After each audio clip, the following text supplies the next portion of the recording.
Oil is perhaps the world's most important commodity. And anytime there are changes within the environment surrounding oil, we must pay attention because the ripple effect is profound. You came here for the truth, so let me unveil that for you. Today we will talk about the Saudi government issuing massive changes. So let's begin with it right away as we look at the Saudi Arabia having announced the ouster of its longtime oil minister as part of a larger ongoing government shakeup. So initially, I had to read into this because I believed it was of really not much significance.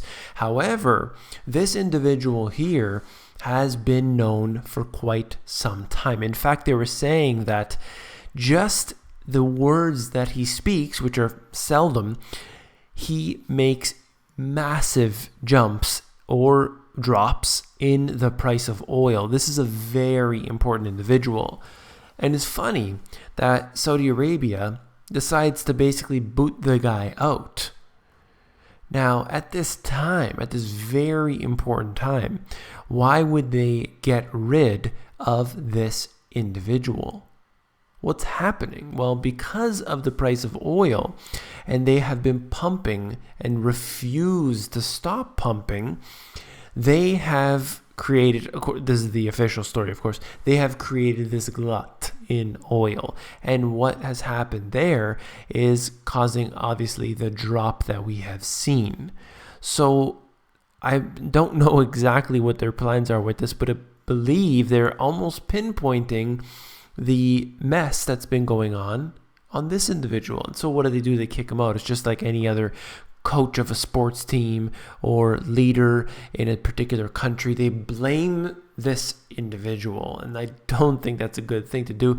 But the overall message for this is that I believe there will be changes coming in oil, in commodities, and in this region here, and we need to keep a close eye on it in the near future. I do see something happening, perhaps not on a grand scale, but something's going to happen here, and I'll talk more about that in a moment. This article here and the next article basically talks about this individual if you're interested, and his history is quite interesting. I read through these few. But essentially what you need to know from these is that this individual was very important, and now all of a sudden they're kicking the guy out as the price has already come back. It's not like it hit a low point and they booted him out at that time. They're saying, Saudi Arabia is saying that they want to get away and diversify out of oil. I think it's a little too late for that because their whole nation is built around it. And right here in a sweeping royal decrees that occurred on Saturday, the number of top ministers and restructured the government. They basically booted them all out, a bunch of them anyway. And this is part of their ambitious plan to chart new direction for the kingdom. And this is not a good way to do it. I don't see why they're doing it in this way. Getting rid of a person in charge doesn't really solve the problem at all. And they have this thing called the Saudi Vision 2030, intended as a guide for the country's development. They want to diversify, and in doing so, they're going to get off of oil. And they have a whole bunch of ridiculous suggestions for what they'll put their money into. The regional order over which Saudi Arabia has long prevailed is in tatters, with wars raging in Iraq, Syria, and Yemen, with his regional nemesis, Iran, extending its influences. And when these prices are low, what's going to happen to a country like Saudi Arabia who relies heavily on it? Well, of course, they have weakened influence in the area and around the globe. So we have a lot of tension occurring in that region, but of course extending outward.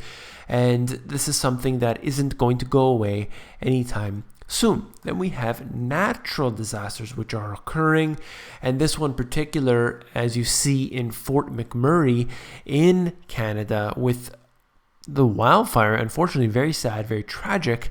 The whole city is essentially burned down. An entire city gone.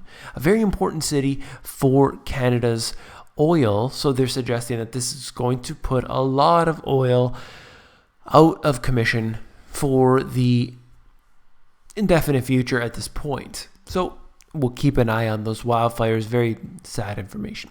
Saudi Arabia, oil production.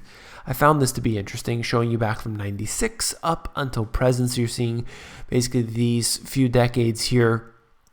As you can see, what Saudi Arabia does is very important for the price of oil. And look at the very top right. Saudi oil production hits an all-time high of 10.6 million barrels per day.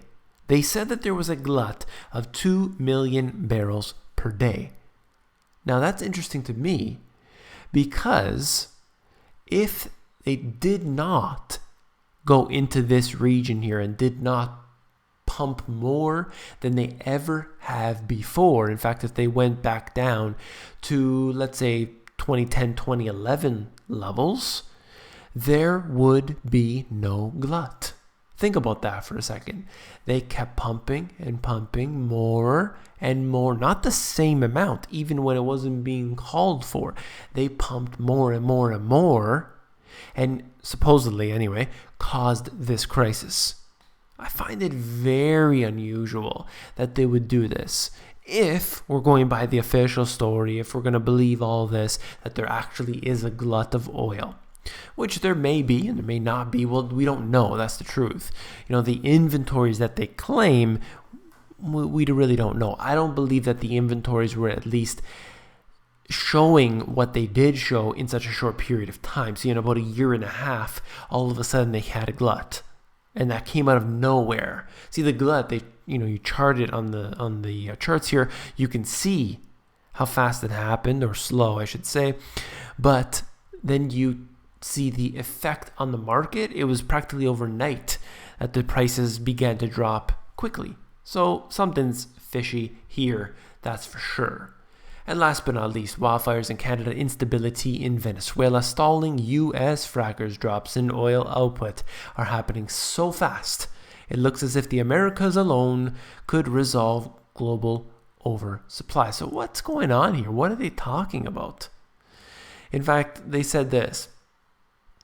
What I said, production exceeding demand by as much as 2 million barrels per day. Oversupply is evaporating quickly due to output cuts in the Americas, including the United States, Canada, Latin America, and also increasingly in Asia.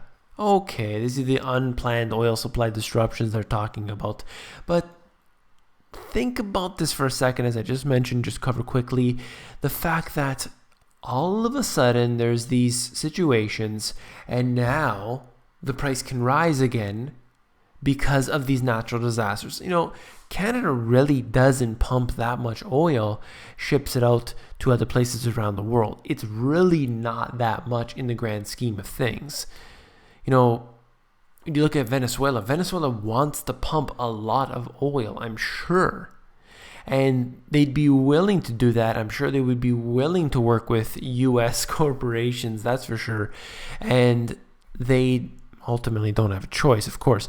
But there's so much that's not being discussed here. I don't believe this for a second. You may have your own beliefs, and that's fine. I'm just trying to basically point out the fact that the prices that we see on these charts are just so bent and twisted and contorted. I really don't believe them anymore.